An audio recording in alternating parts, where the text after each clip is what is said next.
Hey guys, thanks for checking in with me on this video here. As many of you know, I've been enrolled at Ball State University in their grad program for Communication and Information Sciences, or Information and Communication Sciences, through CICS, their center there. And we've been just delving into a lot of great topics and interesting things dealing with information, communication systems, and so on. And this week we had the pleasure of actually reading and meeting JeffreySTon, who is well known in the Indianapolis area, in the central part of Indiana, for his work with Goodwill, as well as some of the things that he's done in other companies and organizations, as well as really being a leader in the CIO, Director of IT, realm, really probably all across the country. I don't know him personally. Was able to ask him a couple questions in a WebEx that he did with us in our first online cohort here at Ball State for CICS grad program, and really a very approachable person. And hopefully I'm doing justice by sort of just talking a little bit about his book. Don't want to skip over some of the material that we covered this week, but I think this read is very beneficial for the person who isn't even going to do anything in IT and isn't going to make a change, because it's a very inspiring picture of how change can happen in an organization.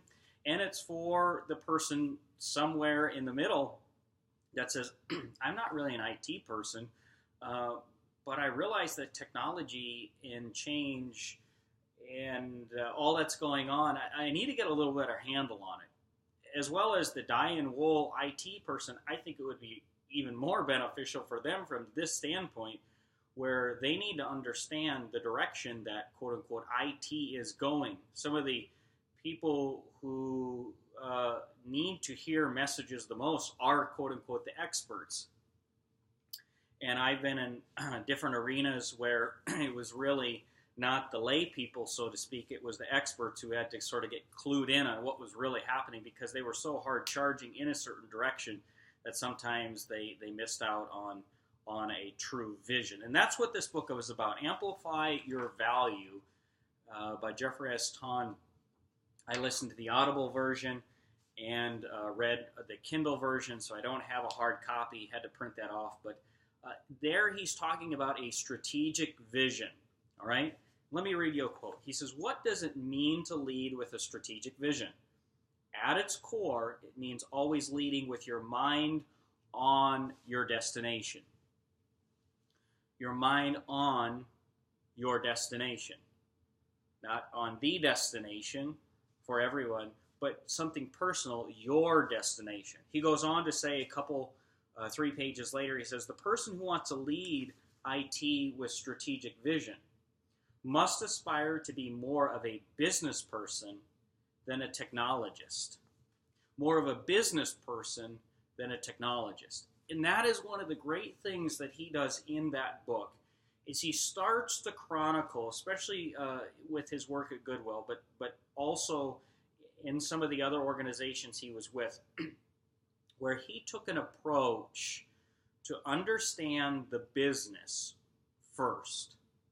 To understand the business first, and to start an assessment, not just of IT in and of itself, and sort of, well, how does it sort of relate? I mean, we're going to look at IT, and then we're going to worry about some of the other connections later. He looked at it from the standpoint of this dial approach. And why did he choose a dial? I thought it was very genius, in that dial means that you aren't going to skip a step. You aren't going to try and short circuit everything. You're going to have to learn where you're at and follow the process through, or excuse me, back down here. Follow the process through from, if you have to start at the silo model and that's where you're at, then that's where you need to start, and then go through the rest of the process in an IT business model. Now, the reason why I think it's also good that he called it an IT business model is not the emphasis on IT. It's the emphasis on IT and business being together. One of the other books that we've read, Kevin Kelly, and another one, The Mathematical Corporation, Kevin Kelly wrote The Inevitable, and then a couple authors from a consulting company wrote The Mathematical Corporation. We've read both, and the things that they have to say about what is happening in our day and time leads them to believe that all organizations are technology companies and all organizations are software companies. Now, the reason for that is they can't live without that. Now, whether we want to debate whether that's right or wrong is, I think, for another discussion. Let's cede that point and say, yep, we realize that. Now, what are we going to do about it? Are we going to continue to look at it in an old perspective of IT over here and our business over here, or IT's over here, marketing's over here, operations are over here, or are we going to start to look at this as a true technology company first, right? That has several entities that are cohesive units that work together. And so it's very interesting as we go forward how this is being played out. The cloud really is the integral part of this. As you read several authors, they realize that, hey, the cloud is the integral part of this operation, because what it does is at least it starts to create an environment whereby we can use our technology people to more closely align with our business people, right?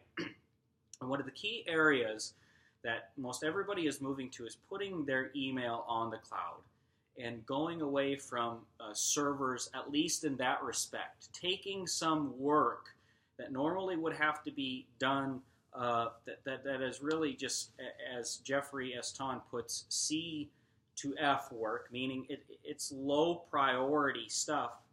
Put that out on the cloud and then focus on some other things. I'm going to read another part that I think is very interesting here. Is that he says that there is an approach of assessment of an organization where you're looking at scalability, maintainability, reliability, supportability, controllability. Now, I'm not going to go into all those, but what I do want to talk about is scalability. Reliability, all that other stuff is tremendously important. But I think everybody wants to see an organization scale the way it needs to be scaled. We often think of it being just this general thing of growth. But I think we have to look at it in a more nuanced approach, meaning that as organizations mature, they may need to grow in a way that isn't necessarily bigger as far as sheer number of people or sheer profits or sheer customers. They're going to look at their footprint in a different way in how they assess the whole picture of their organization data-wise. And this is very important to look at it from this standpoint, because it's easy to chase an outward growth, but it's not easy to understand the whole breadth of an operation and a growth from inside. Meaning, instead of looking at 4 or 5 data points within the realm of our organization, we need to look at the whole scope of our organization, no matter how many parts are to it. For instance, I could take pictures, right, and show you that I went on vacation. I could take a video and show you multiple hours of my vacation. Or I could just video the whole thing and you could assess the whole thing. Now, it would take some time, but if you had a process to assess the whole thing, you would create a scalability that allows you not just to worry about what's outside of you, but what's happening internally. And I think that is an approach going forward in the IT business realm that really is very important, because the scalability is not so much about growing big, but it's about understanding who you are and what you do. So I'd be curious to hear your comments, and if you want to shoot me a line or post some comments, that would be really great. Appreciate your time, and I'll see you next week.